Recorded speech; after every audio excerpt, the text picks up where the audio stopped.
hari ini, dan kami berada di sana untuk pemakamannya.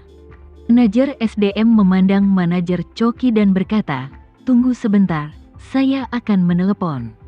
Manajer Choki melihat bahwa dia menganggapnya serius, dan harapannya muncul kembali di hatinya. Manajer SDM berjalan ke pintu toko-toko barang antik, mengeluarkan ponselnya dan menelepon Linda. Di telepon, dia melaporkan situasinya kepadanya dan kemudian bertanya, "Ketua, menurut kamu bagaimana saya harus menangani masalah ini?" Linda baru saja menelepon Tama pagi ini dan dengan ragu bertanya padanya. Sikap Choki terhadap Rudy hampir berakhir dengan menilai hati seorang pria dengan hati seorang penjahat. Jadi ketika dia mendengar bahwa Alvin dan manajer Choki bekerja sama untuk mengelabui Rudy, dia tahu itu pasti tidak ada hubungannya dengan Tama. Selain itu, Linda juga sangat menyadari ada sesuatu yang tidak beres. Menurut tebakannya, jika Alvin ingin menggunakan barang palsu untuk membawa keberuntungan, itu pasti untuk ayah mertua Tama, Chandra Haris. Lalu kenapa dia harus membiarkan orang lari demi hal seperti itu? Datanglah ke toko barang antik, beraktinglah dengan manajer Choki, dan posting juga secara online. Terus terang, bukankah manajer Choki ingin menggunakan kejadian ini untuk menginjak kepala Rudy untuk memberi rasa hormat pada wajahnya sendiri? Oleh karena itu, dia berkata tanpa ragu-ragu, toko barang antik sekarang berantakan dan menjadi semakin keterlaluan. Mari kita lakukan. Kamu dapat memecat manajer Choki secara normal, dan semua karyawan toko barang antik lainnya juga akan dipecat di tempat. Manajer SDM buru-buru berkata, "Ketua, jika ini terjadi, toko barang antik mungkin akan tutup." Linda setuju dan berkata dengan tegas, "Toko barang antik perlu ditutup untuk perbaikan." Setelah memecat manajer Choki dan memberhentikan karyawan lainnya, memasang pemberitahuan di pintu, mengatakan bahwa karena manajemen grup yang buruk, ada masalah yang sangat serius di dalam toko barang antik. Dan toko akan ditutup untuk perbaikan mulai hari ini, dan jam buka akan diberitahukan nanti. Manajer Choki memandang penuh harap ke arah manajer SDM yang masuk lagi, berpikir bahwa segalanya akan berbalik. Namun yang tidak dia duga adalah hal pertama yang dikatakan manajer SDM saat dia duduk adalah, "Saya minta maaf, Tuan Choki. Sekarang kelompok telah memutuskan bahwa kamu tidak hanya membuat kesalahan besar di tempat kerja, tapi juga mempunyai masalah besar dengan etika pribadi dan etika bisnis. Sesuai niat kelompok, kontrak kerja harus segera diputus." Manajer Choki tidak menyangka dengan mengatakan kebenaran yang tersembunyi. Dia tidak hanya gagal memecahkan masalah kelalaian besar, namun juga ditambah lagi masalah etika profesi. Dia hanya bisa gigit jari dan berkata kepada manajer SDM, "Manajer, apa yang dikatakan Direktur Suteja? Dia dan Tuan Johan sudah akrab satu sama lain. Dalam hal ini, saya juga menganggap bahwa kita semua adalah kenalan. Tidak perlu mengatakan apapun, Tuan Choki." Manajer SDM berkata dengan dingin, "Masalah ini telah diselesaikan. Tidak ada ruang untuk negosiasi. Saya telah membawa pemberitahuan pemutusan hubungan kerja. Kamu tidak perlu kamu tanganinya. Departemen hukum kami ada di sini untuk memberikan kesaksian. Selama dengan menyerahkan benda ini kepadamu, kami telah memenuhi tugas pemberitahuan kami. Dan kami meminta kamu untuk menyerahkan pekerjaan itu secepat mungkin."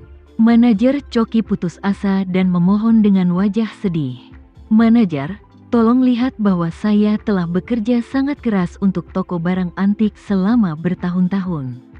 Demi itu, meski kamu tidak memberiku kesempatan untuk mengubah caraku, setidaknya kamu harus memberiku kompensasi N+1, kan? Kamu tidak bisa membiarkan saya bekerja untuk masyarakat akar rumput selama bertahun-tahun. Lalu biarkan aku diusir tanpa uang, kan?" Manajer SDM berkata dengan tenang, "Maaf, tidak ada kompensasi atas pemecatan karena kelalaian besar. Saya baru saja memberitahu kamu tentang masalah ini. Jika kamu tidak percaya dengan apa yang saya katakan, kamu juga dapat pergi ke arbitrase atau menuntut. Prosesnya juga sangat sederhana. Kamu dapat menemukan firma hukum untuk membantu proses penuntutan. Departemen Hukum Grup kami akan secara aktif menanggapi gugatan tersebut." Manajer Choki tahu betul bahwa jika dia melawan 10,000 tuntutan hukum dalam situasi ini, dia pasti tidak akan memenangkan satu gugatan pun. Tidak hanya waktunya yang terbuang percuma, ia juga harus membayar biaya hukum yang tinggi, yang tidak sebanding dengan kerugiannya. Melihat sikap tegas manajer hari itu, dia merasa sangat tidak senang. Jadi dia hanya bisa mengertakkan gigi dan berkata, "Karena grup dan Direktur Suteja tidak mengakui hubungan antara Tuan Johan dan bantuan yang saya berikan untuk grup tersebut. Kalau begitu tidak apa-apa, jangan salahkan saya karena mempublikasikan masalah ini. Alvin itu membuatku kehilangan pekerjaan, dan aku pasti akan mendiskreditkannya." Manajer SDM sama sekali tidak menganggap serius ancamannya, dan berkata dengan tenang, "Ini adalah keputusanmu, kelompok ini tidak akan ikut campur dengan cara apapun." "Oke." Manajer Choki mengertakkan gigi dan berkata, "Kalau begitu aku akan memberitahu Alvin tentang hal itu." Manajer SDM mengangguk dan berkata, "Baik, Tuan Choki. Jika kamu tidak punya apa-apa lagi, tolong bantu saya memanggil karyawan yang tersisa. Kelompok tersebut akan menghentikan sementara pengoperasian toko barang antik dan mengakhiri kontrak kerja dengan mereka." "Apa?" Mata manajer Choki membelalak. "Semua orang harus dipecat? Bukankah ini terlalu kasar?" Manajer SDM tersenyum dan berkata, "Ini tidak ada hubungannya dengan kekejaman.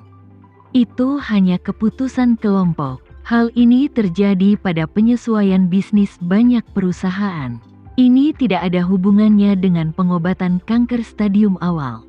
Logikanya sama. Ketika sel kanker ditemukan membentuk lesi, mereka harus diangkat sesegera mungkin untuk mencegahnya bermetastasis ke organ lain.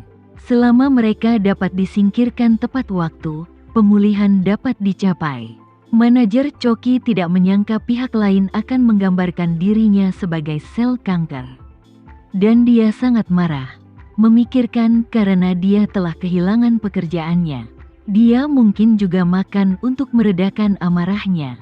Tapi ketika dia memikirkannya lagi, dia menyadari bahwa pihak lain adalah manajer hari dari Suteja Group. Dan dia didampingi urusan hukum rombongan. Jika dia menyentuhnya, pihak lain pasti akan mengirimnya masuk. Memikirkan hal ini, dia hanya bisa mengertakkan gigi dan menahannya. Berpikir dalam hati, dia akan segera sampai. Posting di momen untuk mengungkap kejahatan itu, Alvin. Yang tidak dia ketahui adalah pada saat itu, Alvin datang ke pintu toko Peter. Saat ini, toko sedang ramai dengan orang. Dan ada banyak sekali orang yang datang untuk memberi penghormatan ke dermaga dan meminta penilaian. Alvin ragu-ragu di depan pintu sejenak, tapi akhirnya mengambil keputusan dan masuk. Karena banyak orang mengenal Alvin dan mengetahui bahwa dia tidak lagi seperti dulu. Saat dia memasuki toko, banyak orang di sekitarnya tanpa sadar memanggilnya Saudara Alvin. Dan masing-masing lebih hormat dari yang lain. Alvin merasa sedikit malu.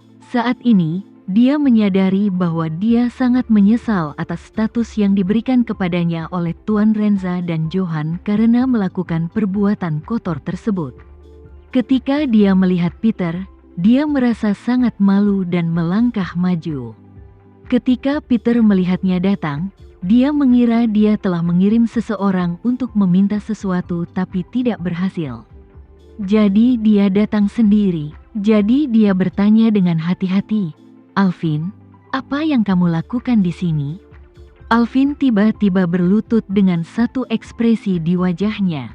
Dia berkata dengan malu, "Manajer Rudy, saya minta maaf." Peter mau tidak mau mengerutkan kening, berpikir bahwa Alvin sedang merencanakan beberapa trik baru. Jadi dia bertanya dengan berpura-pura bingung, "Kita berdua hanya kenalan dan tidak pernah memiliki minat yang sama. Saya benar-benar tidak bisa memikirkan kesalahan apapun yang dapat kamu lakukan terhadap saya." Orang-orang di sekitarnya juga tercengang.